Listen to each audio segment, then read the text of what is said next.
Let's sit together. Just find a comfortable posture. Let your body relax.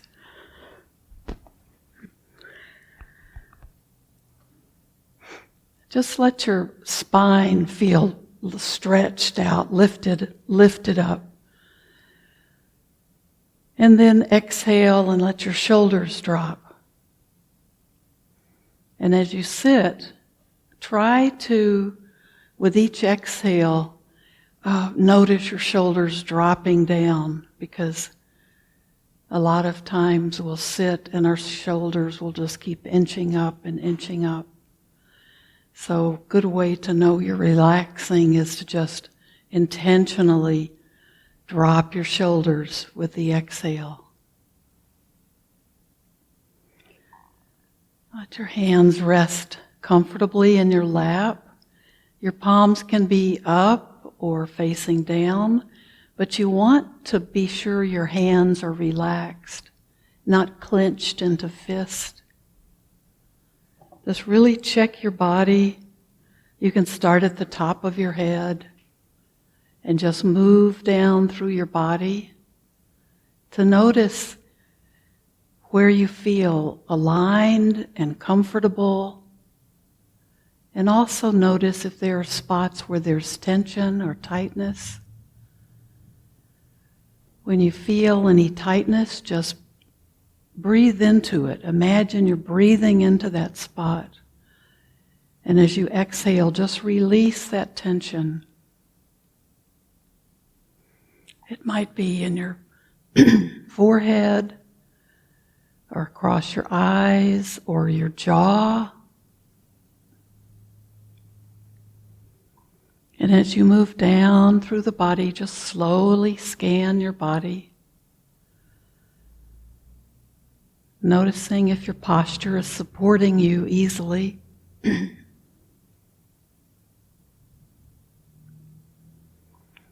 down through your shoulders, then into your upper arms, your lower arms, into your hands, fingers. Checking for ease. You want your body to be relaxed yet awake. So just keep letting go. Come back to your upper chest.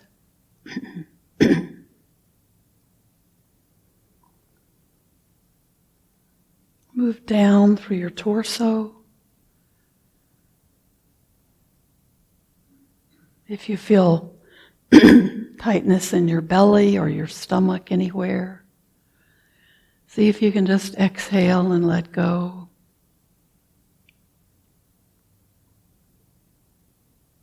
Move down through your hips.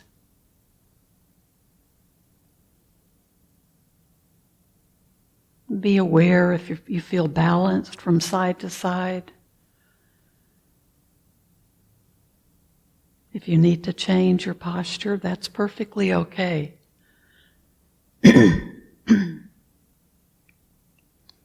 When we're practicing, we want to practice being still, but that doesn't mean we have to become rigid. We try to be aware if we have the tendency to want to move. Just be aware of that tendency, and if you do need to change your posture to be more comfortable and more aligned, that's okay, but you might want to just wait a few seconds before you move to be sure you're not just moving your body out of restlessness. That can be an entire practice to pay attention to those sensations in the body that make you want to wiggle or move or scratch something. So whenever you need to adjust that posture to help you be more aligned and more comfortable, that's perfectly okay. So from your hips, where you've checked this is where all of your support is coming from when you're sitting. So you want that to be feeling right for your body. Then move down into your upper legs.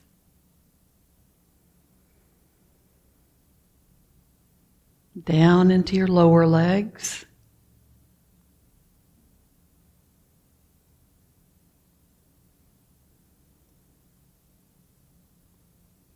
Then into your feet.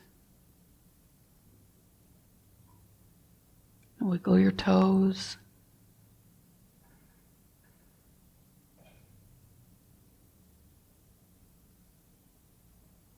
Then come back and just breathe.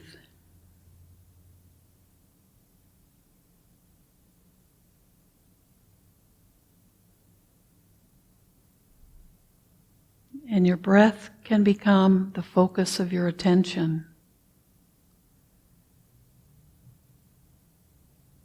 Just find the spot where you can feel your breath. It's often around the nostrils. It's very subtle there. You can feel the in-breath. And then when you exhale, you can feel the out-breath. Maybe just a tickle in your nostrils or on your upper lip. You may notice that the air is cooler or when it's warmer. Then as you breathe out, the air has become warmed by your body. Or you can focus on your belly. And as you breathe, where your belly it will expand when you inhale and contract as you exhale. And just notice that spot. Wherever you can know to come back when you want to come back to your breath. Whenever you get distracted. Don't consider that a problem in your meditation. Just consider it an opportunity to see how our mind works. We can always come back to our breath and start over again.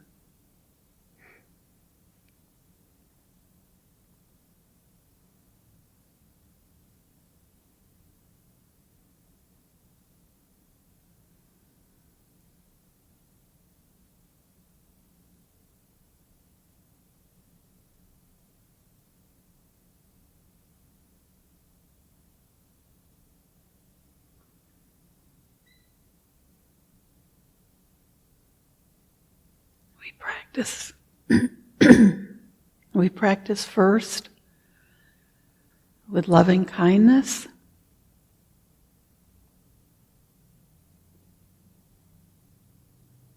We always begin by sending these thoughts of kindness and friendliness to ourselves. This is the hardest part, usually.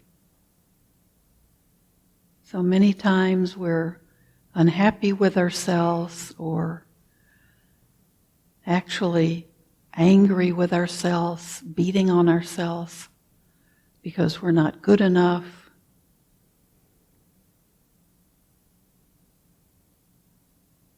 Or we think about mistakes we've made and get caught up in negative self-thinking.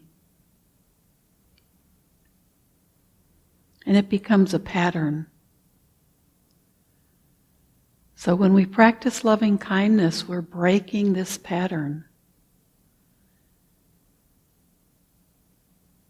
When we can break it for ourselves and towards ourselves, then we can break it with habitual thought patterns that we have towards others. So send thoughts of friendliness to yourself, kindness. May I be well, both mentally and physically. May I feel safe in this world. May I be content. and experience joy and happiness.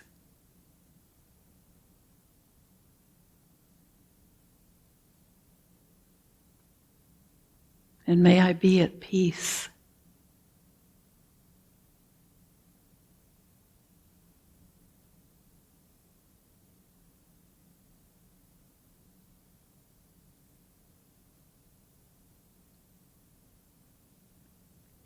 You can choose the words that you need to hear, but send yourself these messages that are reaching out to you or reaching into you, so you know you're loved, you know you're safe.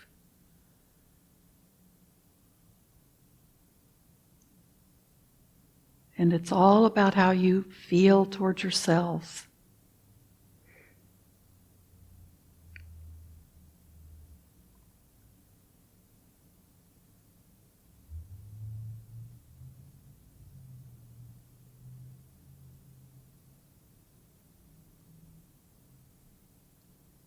May I be well. May I feel safe. May I be content and know joy and happiness.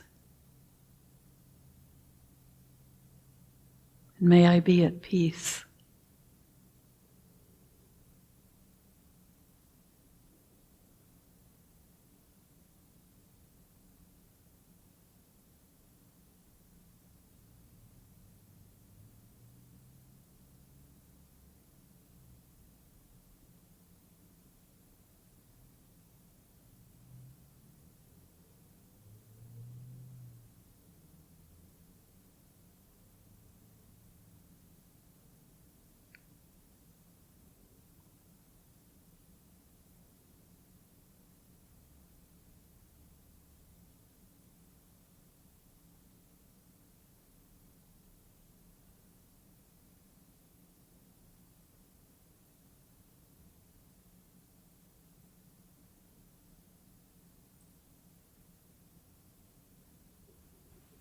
Now, move out a little further beyond yourself and think of loved ones, dear friends, noble friends, people you're with most of the time. And just send out these same good thoughts. These thoughts become blessings. We bless ourselves, we bless others. We're moving away from anger and aversion. We're changing those habitual thoughts that we carry around in our heads all too often. So this practice is helping us purify our minds.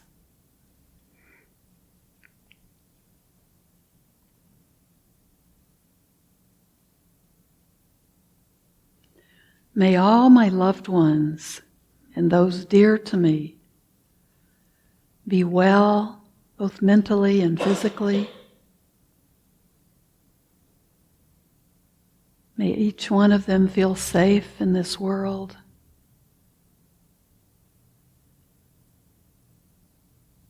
May they be contented and know joy and happiness.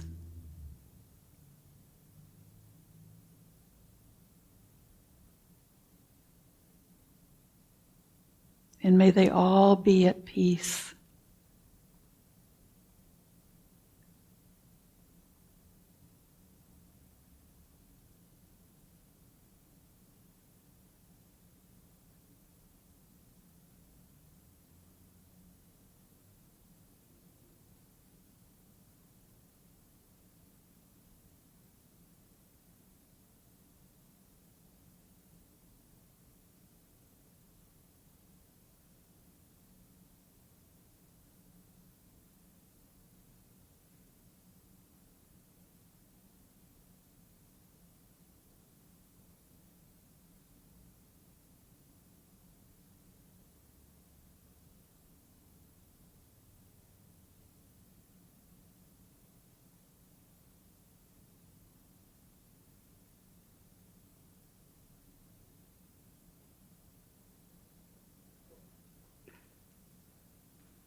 Now if you think of someone in your life who may be suffering,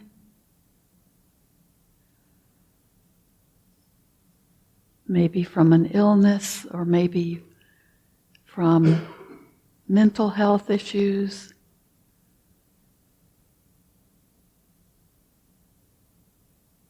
send this person loving kindness.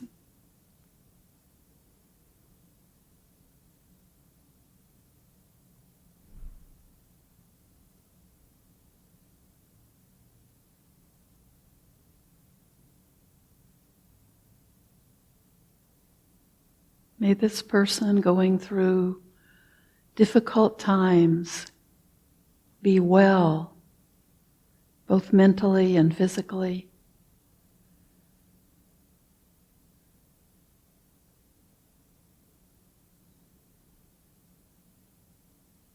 May this person feel safe in the world.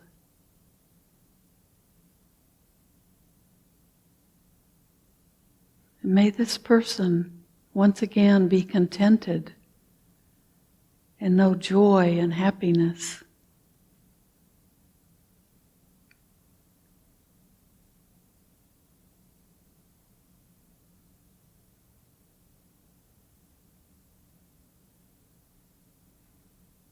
And may this person once again be at peace.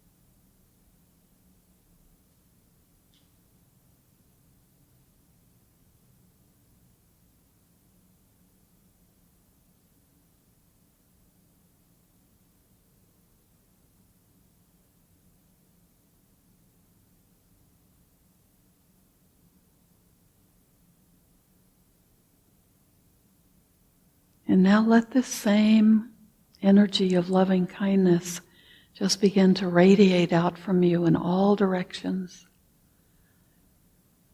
This is a quality that we can send out infinitely. There are no boundaries, no limitations.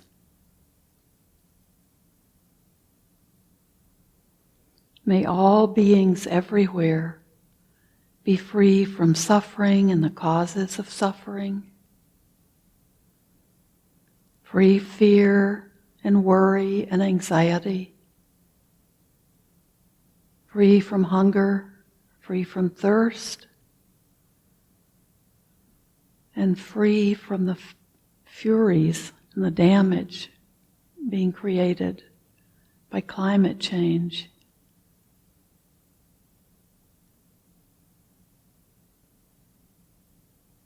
May all beings be able to take care of themselves or be cared for lovingly.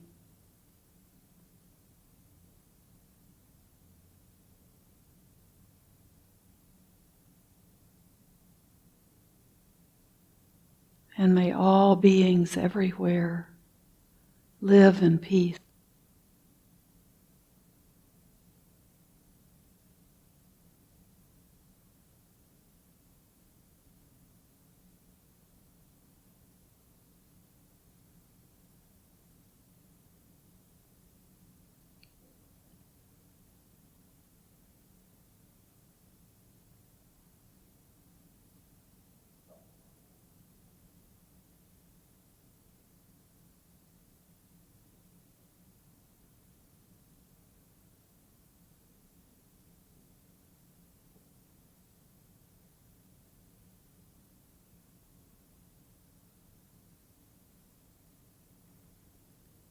Now just be with your breath.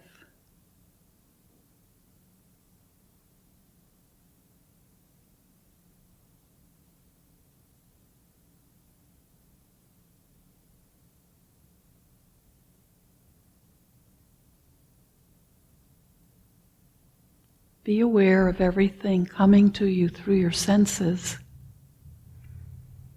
That includes your mind, so you'll also be aware of thoughts.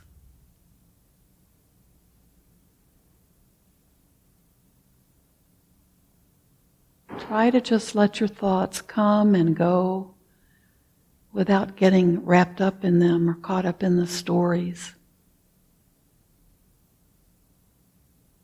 Don't feed them with your attention, and they'll just go away when you don't pay attention to them. But be aware they're there. That's normal. Don't try to push them away.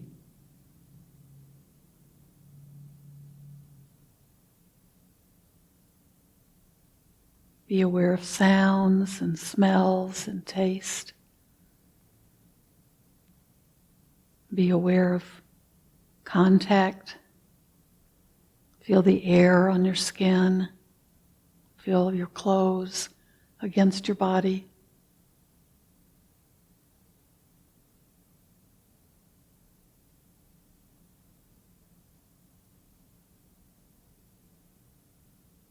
Even with your eyes closed, you'll notice light coming through your closed eyelids.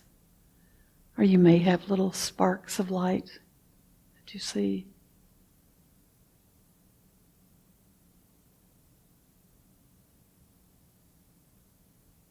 Be aware of how you react to all of these things.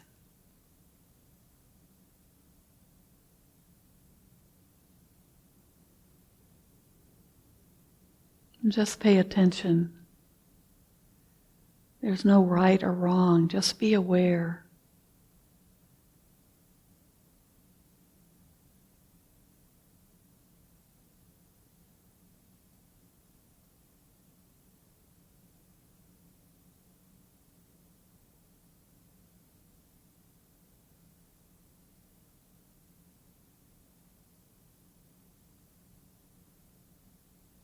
Be aware of anything that arises within you.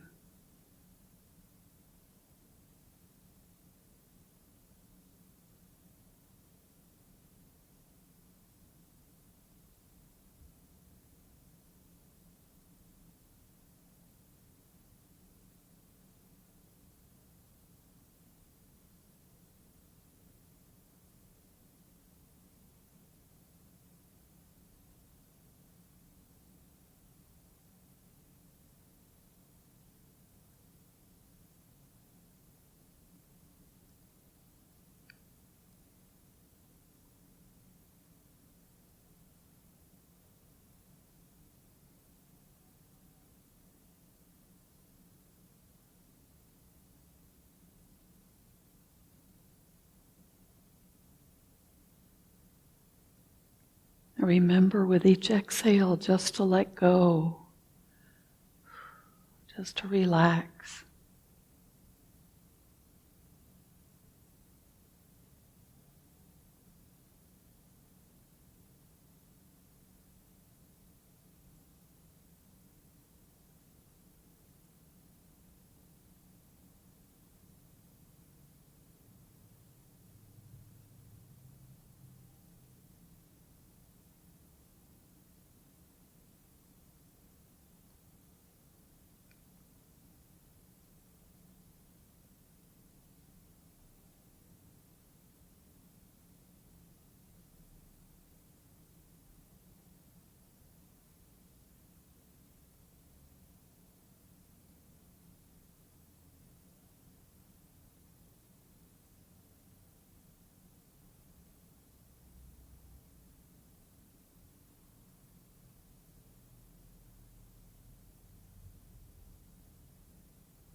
Just be with the stillness in your body and in your mind.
As we end our practice with the energy and effort that we've put into being here and practicing together, may everything we do and say and think today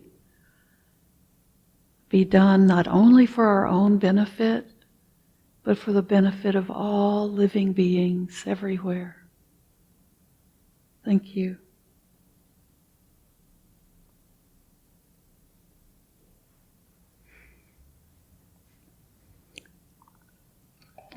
Let's chant, but I need a chanting book in case I forget that. Bill, would you hand me that? Thank you.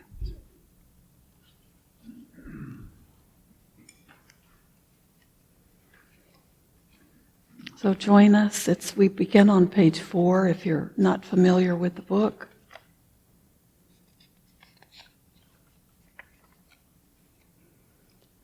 Namo tassa Bhagavato Arahato Samma Sambuddhassa. Namo tassa Bhagavato Arahato Samma Sambuddhassa. Namo tassa Bhagavato Arahato Samma Sambuddhassa. Buddhaṃ saranang gacchami.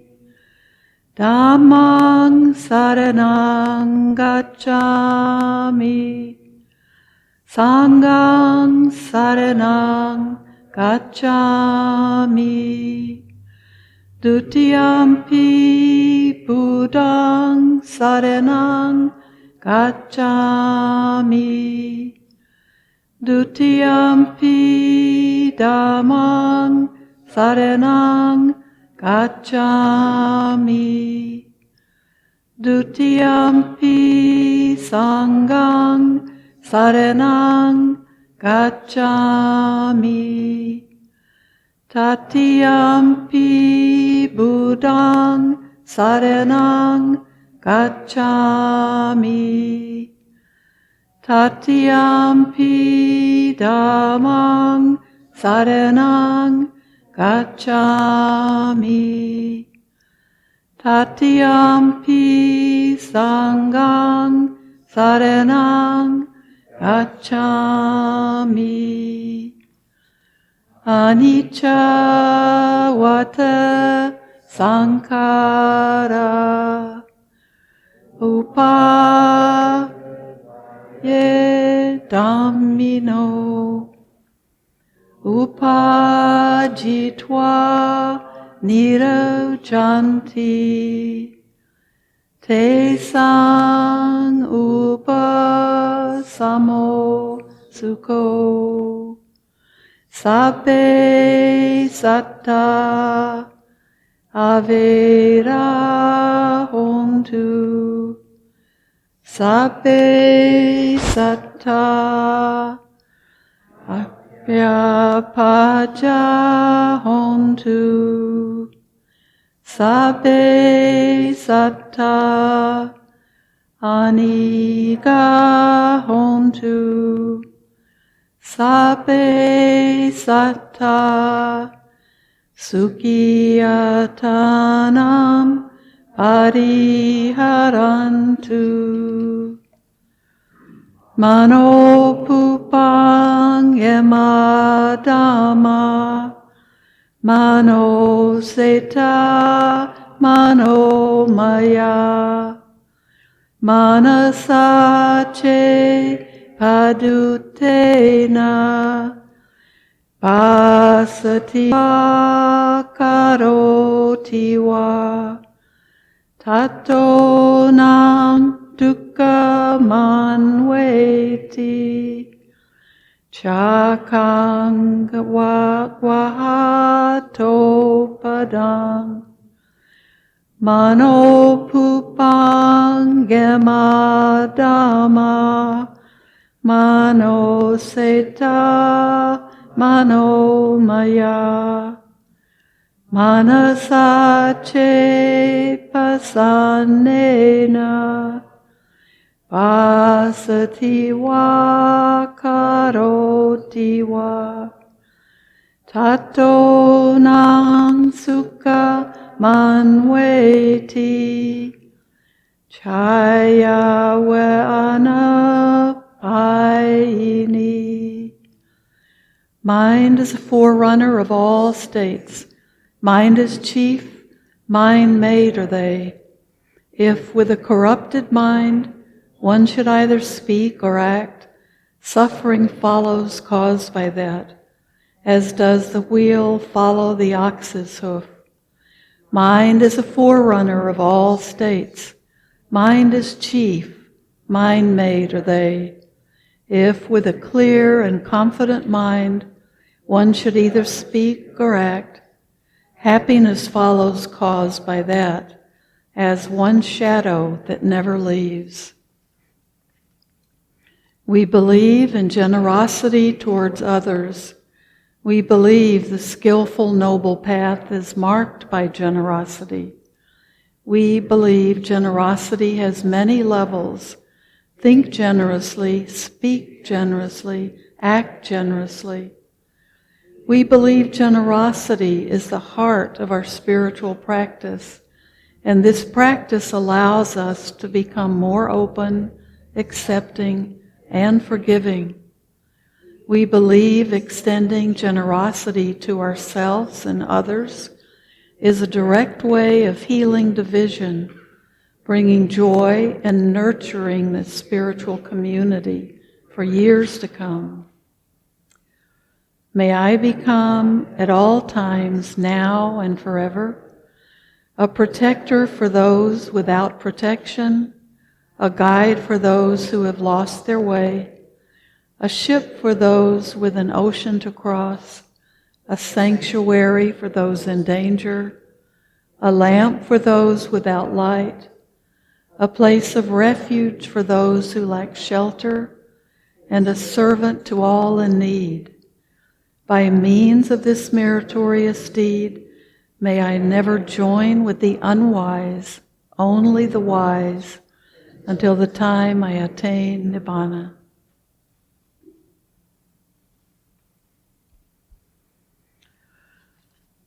Hello. How many of you were here Saturday? Okay, several of you. I'm not going to talk exactly the way I talked on Saturday, but I'm going to read the story that I started with, because I think it's a good story and it's an important point. So I'm going to share that again. So this is something I read. It's just one of those moments when I just got it a way I hadn't before, just about what it means to when we talk about the present moment and all the things that Buddhists and people who are interested in mindfulness talk about. We want to live in the present moment, be in the present moment. Everything is at the present moment. And this little story helped me get a little bit different understanding of that, and a little bit how we kind of throw that expression around, maybe making it sometimes a little misleading than what it really is about. So I love Gil Fronsdale. I love his writing, and he has several books, and most of them are very short little stories or little essays. And this is a book that he wrote several years ago. It's called A Monastery Within, Tales from the Buddhist Path. And Gil Fronsdale is a teacher in California, in Redwood City. But for 10 years, he was a monastic in different traditions in Asia. And I'm not sure if it was Asia and in the U.S. or if but he was in a couple of different traditions, Burmese tradition and Zen tradition. And now he's the chief teacher of an Insight Meditation Center that's in Redwood, California. So this little story they're little stories, and there's an abbess of the monastery, and there's stories about the questions people have, that the visitors who come to the monastery, or that the different people who come to live at the monastery to become nuns and monks. So, a mother of young children came to the abbess and said, "A traveling teacher recently taught that all our difficulties will go away if we would be fully in the present moment. This can't be right. I watch my children, and so often they are too much in the present moment. When it is time for school, they don't get ready because they're absorbed in whatever they are playing in the moment. When I walk them to school, they stop to enjoy the flowers, the bugs, the rocks, the sticks, everything they find along the way. My kids need to learn something else besides being in the present moment. Otherwise, I can't manage my job as a parent." The abbess replied, "It is unfortunate that some Buddhist teachers overemphasize the present moment. It's as if the present moment is their Buddhist God.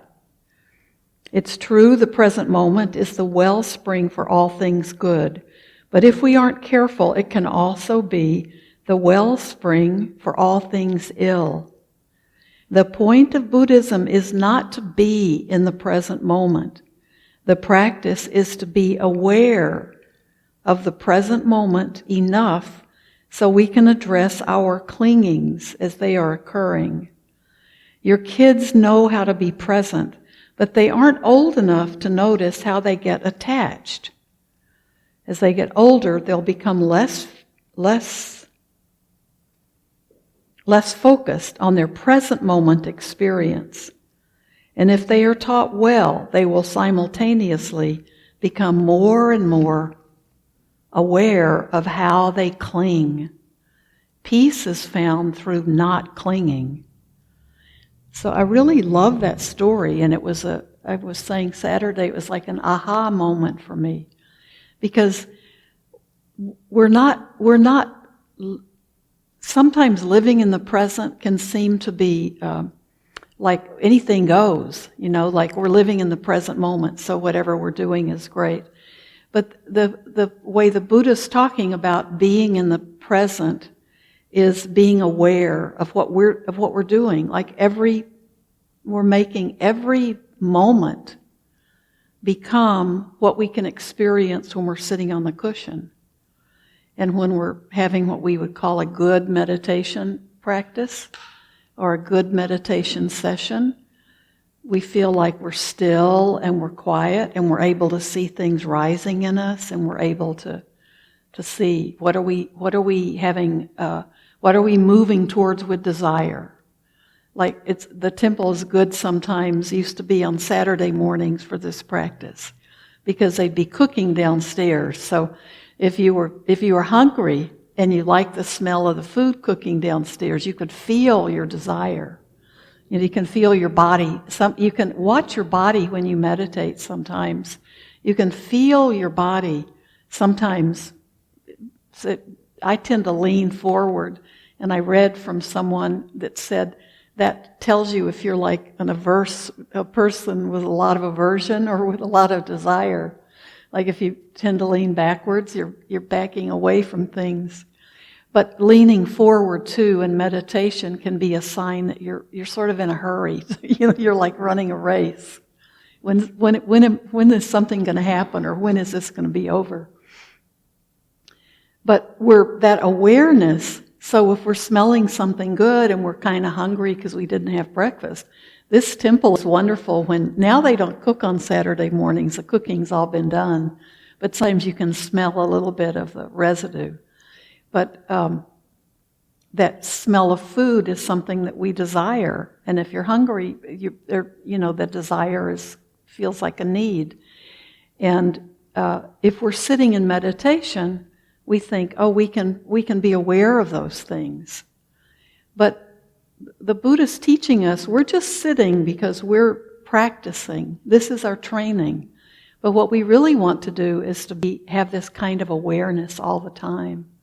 So when we're engaged, when we're in the present moment, whatever we're doing, we can be aware of how, if anything's being triggered. And what we especially don't want to be triggered is any kind of craving or aversion, which is a kind of craving.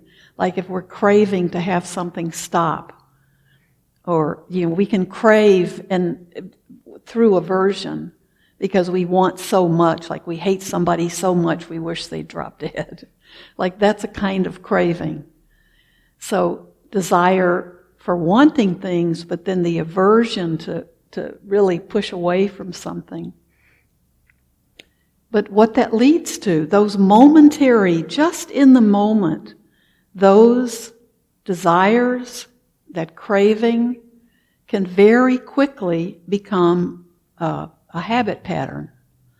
Or it can very quickly just jump into craving something. So when we first feel that movement towards desire, and in the book we just finished in the book group yesterday, I was telling Bhante Asaji, it's written by a Zen teacher, so it was just very frustrating for all of us Theravadan Buddhists, because we felt like he was making up things, like making up titles to something that we had to translate into the Theravadan path. But he talked, what we read just last night, he talked about leaning, like our mind is leaning. And so he literally when I think about that leaning in meditation even, but our mind always wants to lean. We want to lean into something or away from something. And when we're not leaning anymore at all, that's when we've become enlightened or awakened, when there's no more leaning.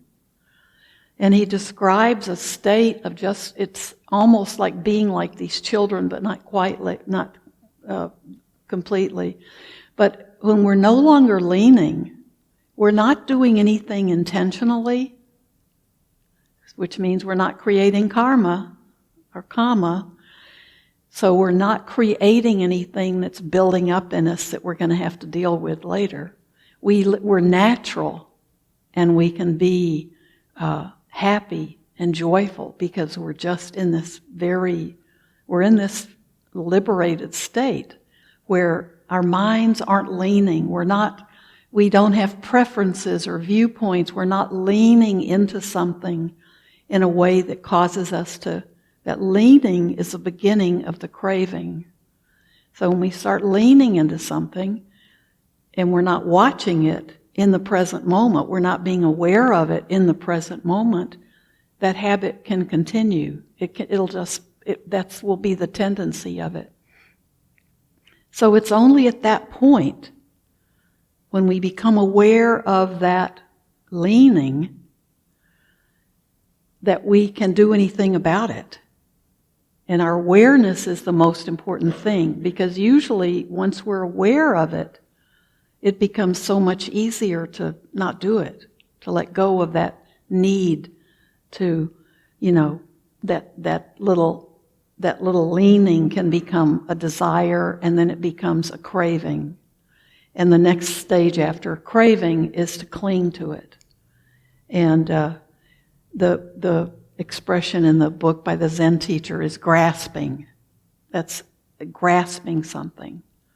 So we hang on to it. Once we're grasping it, that's clinging, and clinging is very hard to get rid of.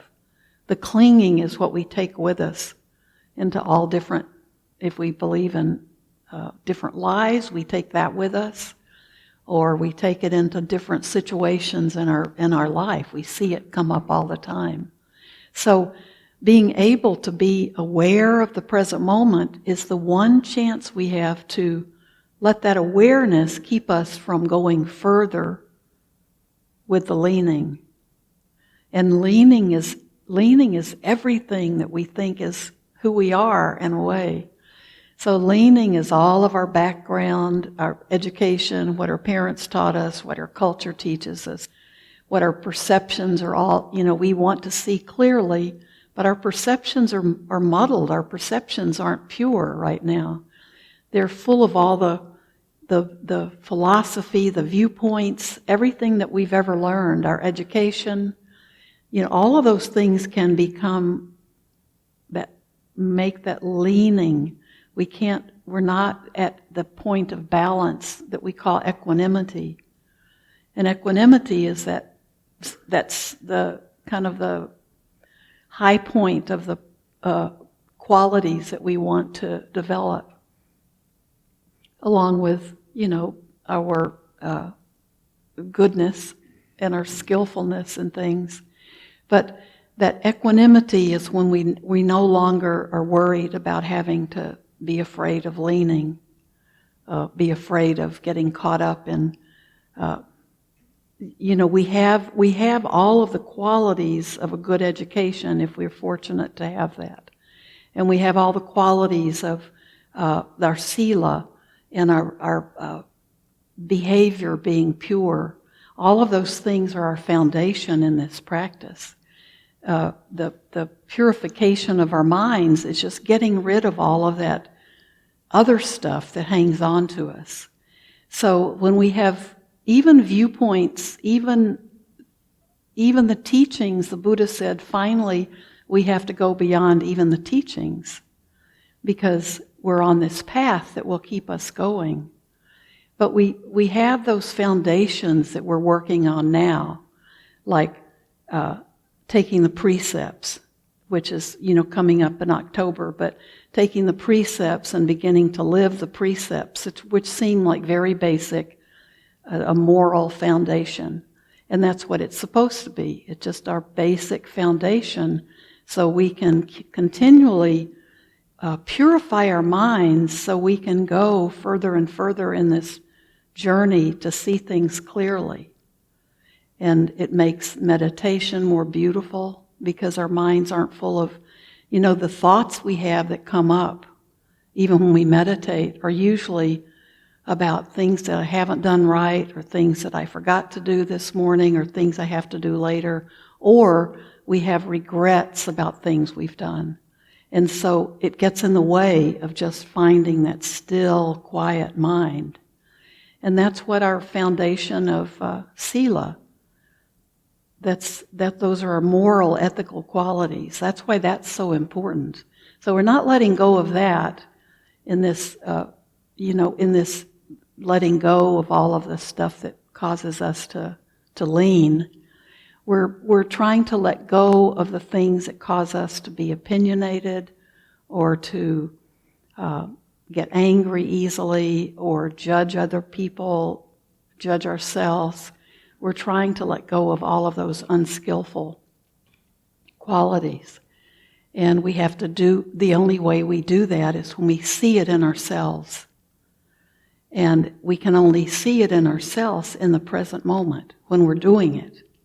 Because we can talk about it and think about it a lot, but until we actually are in that experience and we have that little, there's that anger arising, or there's that we see it in certain parts of our lives, like certain things that people might say to us that kind of hits the target. We're seeing these things, but usually we're ignoring them because we're not practicing. I mean, we're just doing our day. So that awareness in the present moment is the only time we can see what's really happening and what we can be aware of. And then initially, sometimes it will go away. My awareness can be enough. You know that your awareness of that was like a realization that you hadn't had before, or you've connected that with something else that's a problem in your life. And just that awareness alone can be enough, but sometimes it's not enough. So sometimes we have to experience it over and over. And then we start really believing what we're seeing.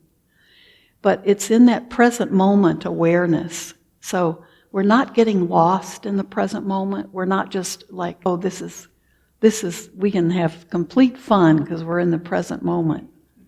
That almost sounds hedonistic when we say it. I live in the present moment.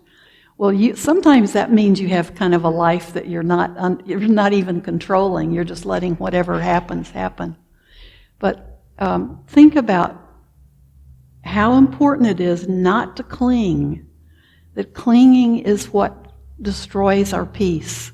When we cannot have peace if we're clinging to things, because everything we cling to will go away. It's not going to stay. And it's not going to stay the same way. So if we're clinging to it, it's either going to leave us, it's either going to die or just leave, or we're going to become bored with it, but we can't, we're still clinging to it. That clinging is keeping us bound up as well as whatever we're clinging to. And it destroys our peace and its baggage. And that's clinging to it starts out just craving little things or preferring certain things over other things. And it can become this clinging that we can't detach from. And it can take, not forever, but it can take a really, really long time to deal with it because we're really stuck. So hopefully I just wanted to share that with you. And it'd be great, our time is up, but it'd be great to hear how others of you work with that. So it might be something you want to talk about with others. So thank you.